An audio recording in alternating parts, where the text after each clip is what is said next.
무던히도 커피를 좋아했다.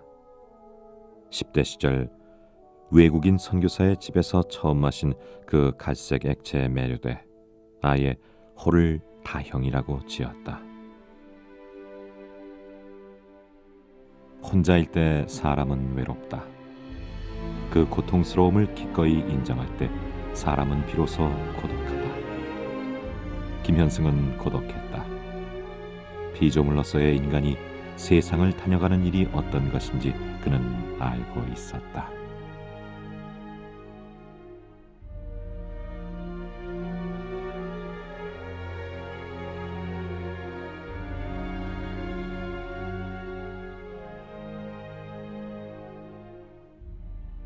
(1913년에서 1975년까지) 그가 지상에 머물렀던 시간이다. 김현승의 시 세계는 크게 셋으로 나뉜다. 평양숭실에 입학해 양주동 교수의 칭찬을 들으며 시를 쓰기 시작한 때부터 일제 말기 절필을 한 때까지가 그 첫 번째 시기다. 당시 그의 시에는 민족이 있었고 자연이 있었고 절대자가 있었다. 두 번째 시기는 광복 후 옹호자의 노래를 발표할 때까지다. 김현승은 알고 있었다. 인간에게 계절이란 가을 하나뿐이란 사실을. 가을은 제 몸이 붉어져 땅에 떨어지는 겸허한 시간이다. 그래서 그는 가을의 시인이었고 수정같이 차고 단단한 가을 시편을 우리에게 참 많이도 남겨주었다. 가을에는 기도하게 하소서. 겸허한 모국어로 나를 채우소서. 한국시를 통틀어 이만큼 겸손하고 단아하며 아름다운 가을이 또 있었던가.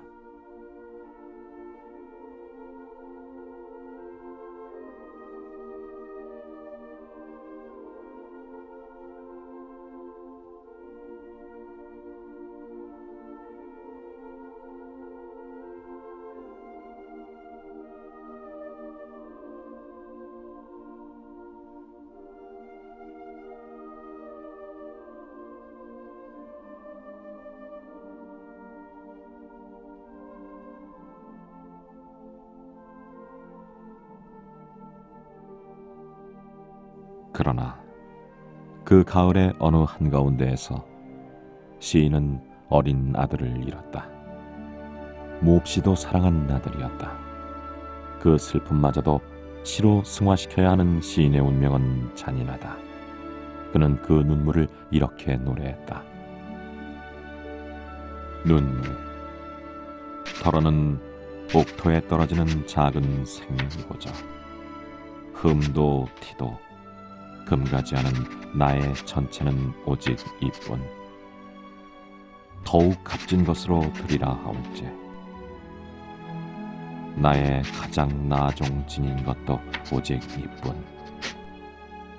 아름다운 나무의 꽃이 시들물 보시고 열매를 맺게 하신 당신은 나의 웃음을 만드신 후에 새로이 나의 눈물을 지어주시다. 박완서가 기꺼이 자신의 소설 제목으로 한 줄을 가져다 쓴 것으로도 유명한 이 눈물은 신에게 헌정하는 노래다. 그러나 경박하거나 비굴하지 않고 다만 겸손할 뿐이다. 종교적 교리를 담고 있으면서도 도구마에 빠지지 않고 문학적 형상화에 성공한 것이 김현승의 시였다. 목사를 아버지로 둔 김현승에게 시는 세계의 출발이자 전부였다. 그러나 처음과 끝이 명료한 그 세계에서 김현승은 지천명의 나이에 이탈한다. 김현승 문학의 제3기다. 그는 묻는다. 무엇보다 하나님은 유일신이 아닌 것 같다. 만일 유일신이라면 십계명에 어찌하여 나 이외의 신을 공경하지 말라고 하였을까? 신을 떠나보낸 세상에서 그는 세상과 친분을 넓혀간다. 주일 예배를 빠졌으며 술을 즐기는 문인들을 집으로 불러들이고 제자들과 차를 마시며 번잡하게 떠들었다. 행복했을까? 그가 얻은 것은 고독이었다. 두 회 사이를 두고 발표한 시집의 이름조차 견고한 고독과 절대 고독일 만큼 사무치게 외로운 고독이었다. 제목이란 시에서 그는 이렇게 묻고 자문한다. 떠날 것인가, 남을 것인가, 나아가 화목할 것인가, 쫓김을 당할 것인가, 어떻게 할 것인가, 나는 네게로 흐르는가, 너를 거슬러 내게로 오는가. 그 물음 끝에 김현승은 실존적 고아가 된다. 신이 없는 세상에서 그는 이렇게 외친다. 고독의 끝. 거기서 나는 옷을 벗는다. 모든 황혼이 다시는 나를 물들이지 않는 곳에서 나는 끝나면서 나의 처음까지 알게 된다. 신은 무한히 넘치어 내 작은 눈에는 들일 수 없고 나는 너무 자라서 신의 눈엔 끝내 보이지 않는다. 무덤에 잠깐 들렀다가 내게 숨막혀 바람도 따르지 않는 곳으로 떠나면서 내가 할 일은 거기서 영혼의 옷마저 벗어버린다. 정말 그의 말대로 신은 너무 컸고 그의 눈은 그 신을 담기에 너무 작았으며 그는 작고 또 작아 신의 눈에는 보이지 않았던 것일까? 아니다. 신의 눈에 시인은 너무나 잘 보이는 존재였다. 그것을 알려주기 위해 신은 그를 쓰러뜨렸다. 1973년 시인에게 병마가 찾아온다. 무너진 후 김현승도 그 사실을 알았다. 겸허히 자아를 내려놓은 채 그는 고백한다. 시에 대한 양심이나 욕심이 그 전과는 매우 달라졌다. 지금 나의 심경은 시를 잃더라도 나의 기독교적 구원의 욕망과 신념은 결단코 놓칠 수 없고 변할 수 없다. 시인은 최후를 앞두고 자신의 죽음을 이미 보았거나 준비하고 있었던 것 같다. 그는 운명처럼 채플 기도 시간에 다시 쓰러진다. 교정에서 김 선생님을 뵙게 되었는데 대단히 깡마른 그 몸매에 항상 교정을 걸어 다니실 때는 고개를 훅 숙이고 걸어 다니셨는데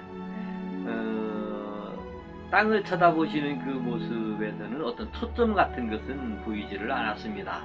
그러나 무엇인가 항상 골똘히 생각을 하면서 교정을 거니는 모습을 볼 수 있게 되었죠. 강의실에서는 이제 2학년 때 1974년 1학기 그 강의실에서 만나게 되었는데 그때 문학개론을 강의하셨습니다. 제가 문학개론을 수강을 하면서 클래스에서 김현 선생님을 뵙게 되었는데 낮은 목소리, 차분하신 목소리, 띄엄띄엄 그 말씀을 하시는 그런 모습이었는데 말씀 한마디 한마디가 대단히 깊이가 있었다고 하는 것을 느낄 수가 있었습니다. 기억으로는 75년도 1학기 중 나는 그때 마침 그 도서관에서 책을 보고 있었던 중이었는데 점심때쯤 채플에서 김현 선생님이 기도를 하시려고 채플에 참석을 하셨다가 거기서 그대로 쓰러지셔서 인사불성이 되셨다 라고 하는 이야기를 듣게 되었고 그 다음에 그대로 절명하셨다고 하는 소식도 나중에 듣게 되었습니다. 그때만 해도 뭐 매체 같은 것이 많지를 않아서 자세한 소식은 들을 수가 없었고 채플에 참석했었던 당시 그 다른 단과대 학생들이 지나가면서 웅성웅성하는 소리를 듣고 교수님이 그 위기를 당하셨다라고 하는 것을 짐작하게 되었습니다. 시인은 마지막 순간에 무엇을 보았을까? 널리 알려진 유고시로 우리는 시인의 심정을 짐작할 수 있을 뿐이다.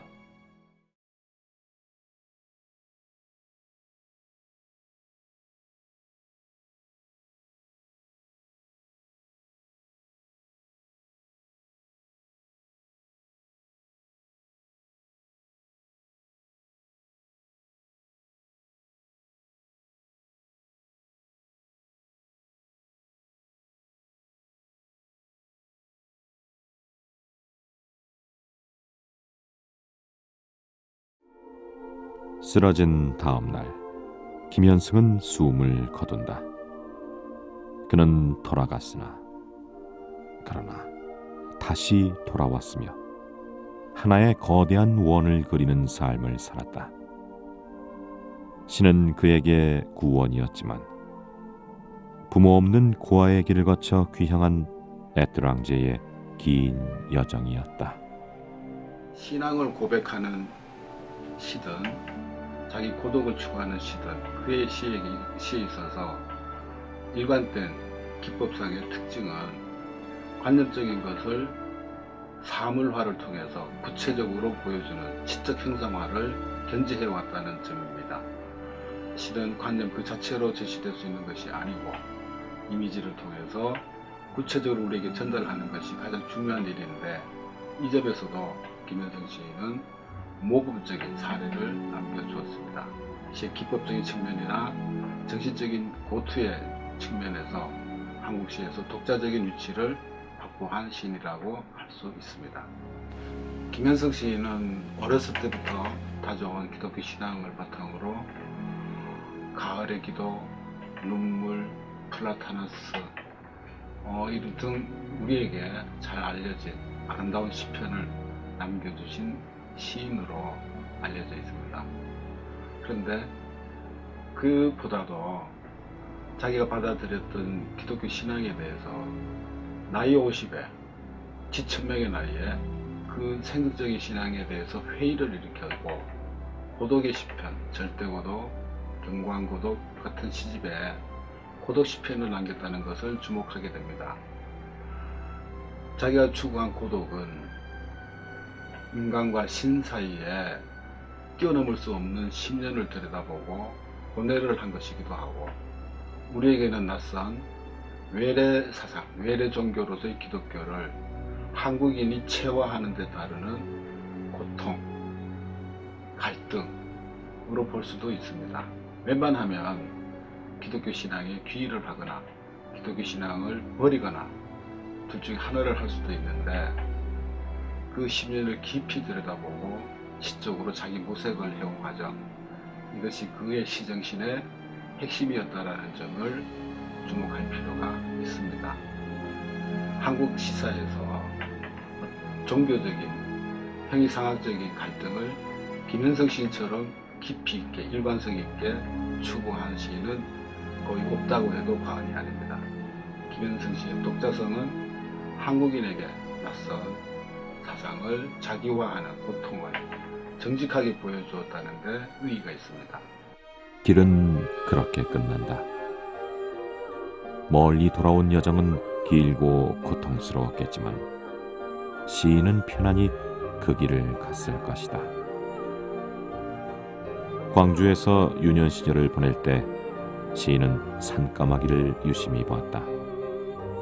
빛깔없고 거친 목소리지만 슬픔과 괴로움을 품고 있는 그 새를 시인은 좋아했다. 시인의 시 속에서 시인의 영혼인 산까마귀는 지상의 모든 것을 수렴한 채 수직적 초월을 암시하는 공간인 지평선을 넘어간다. 마치 우리 곁에 왔다가 훌쩍 떠나버린 그의 모습처럼 검은 새 한 마리가 홀로 외롭게 지평선을 넘어간다.